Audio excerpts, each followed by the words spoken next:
4 ans de musculation, 0 développé couché barre. Et aujourd'hui, mes pecs sont la partie de mon corps dont je suis le plus fier. Alors, soit je mens, soit on t'a raconté une histoire. Le développé couché barre, c'est l'exercice sacré de la salle. Celui que tout le monde fait le lundi, celui dont tout le monde parle, celui qu'on t'a présenté comme obligatoire si tu veux construire une poitrine. Mais il y a quelque chose qu'on ne te dit jamais. Cet exercice, il n'est pas fait pour tout le monde. Pas parce que tu es faible, pas parce que tu as peur de charger, mais parce que ton anatomie, elle, ne ment pas. Dans cette vidéo, je vais te montrer pourquoi j'ai arrêté la barre, ce que ça a changé concrètement pour moi et surtout ce que tu peux faire si tu te reconnais dans ce que je vais dire. Reste jusqu'à la partie anatomie, c'est celle qui va changer ta façon de t'entraîner pour toujours. Laisse-moi te ramener quelques années en arrière. Quand j'ai commencé la muscu, j'ai fait ce que tout le monde a fait. Programme classique, développé couché barre, charge progressif, la totale. Et à chaque séance, j'avais la même sensation bizarre. Je sentais pas du tout mes pecs, mais je sentais tout dans les avant-bras. Je finissais mes séries le pec à moitié pompé, le poignet en feu et je me disais c'est normal, c'est la technique que je n'avais pas et je dois continuer à m'améliorer. Sauf que ça ne changeait jamais. Puis un jour, je tombe sur une explication anatomie dans un livre. Et là, tout s'éclaire. Je découvre le valgus de coude. Le valgus de coude, c'est quand l'avant-bras dévie naturellement vers l'extérieur par rapport à l'as du bras. C'est une variation anatomique. Certaines personnes l'ont plus prononcée que d'autres. Et ça change complètement la façon dont les forces se distribuent sur certains exercices, notamment le développé couché à la barre. Moi, j'ai fait des tests, j'ai observé ma posture, j'ai compris que mon valgus m'empêchait d'aligner concrètement mes coudes et mes épaules sur la barre. Résultat, au lieu que la tension aille dans mes pectoraux, elle se dispersait partout ailleurs et je compensais sans même m'en rendre compte. Là, j'ai pris une décision simple. J'arrête la barre, je construis mes pecs autrement. Et ça a été la meilleure décision que j'ai prise depuis que je m'entraîne.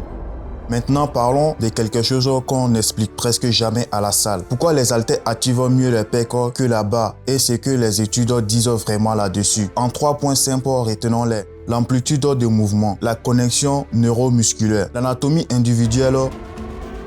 Avec une barre, ton mouvement s'arrête quand elle touche ton sternum. C'est fini, tu ne peux pas aller plus bas. Tu te demandes c'est quoi exactement le sternum. Os plat de la face antérieure du thorax qui reçoit les 7 paires de côtes supérieures chez l'être humain. Avec des haltères, tu descends plus bas, tu étires davantage le pectoral en bas du mouvement. Et c'est précisément là, dans cet étirement, que le muscle est le plus stimulé pour grandir. C'est ce qu'on appelle l'entraînement en amplitude longue. Et les études récentes sur l'hypertrophie sont clair là-dessus. C'est l'un des facteurs les plus importants pour la croissance musculaire. Le pectoral a une fonction principale d'adduction horizontale. En clair, ramener le bras vers le centre du corps. Avec des haltères, tes poignets s'adaptent à ton anatomie. Tes coudes suivent une trajectoire qui correspond à ton corps, pas à celle qu'une barre fixe t'impose. Et avec les écartés câbles ou pec deck, tu vas encore plus loin. Tu travailles cette adduction dans toute son amplitude. La tension reste sur le pec du début à la fin du mouvement, sans que tes triceps ou tes épaules viennent voler la mise. Troisième point, et c'est le plus important.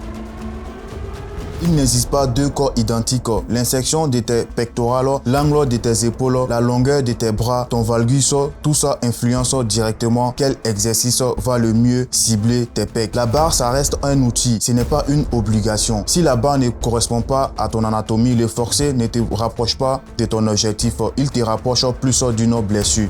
Voilà exactement ce que moi j'utilise depuis 4 ans à la place d'une barre. 2 exercices bien choisis suffisent. Exercice numéro 1, le développé incliné aux haltères. C'est ma base, mon exercice de force principale. Chaque bras travaille indépendamment, pas de compensation possible. Tes poignets s'alignent naturellement et tu descends plus bas qu'avec une barre. Ce qui veut dire plus d'étirement, plus de tension, plus de croissance. Je travaille très lourd. Je fais 4 séries de 6 à 8 répétitions, parfois 12 répétitions, voire à l'échec pour vraiment bien stimuler mes pecs. Surcharge progressif comme n'importe quel exercice de base sérieux.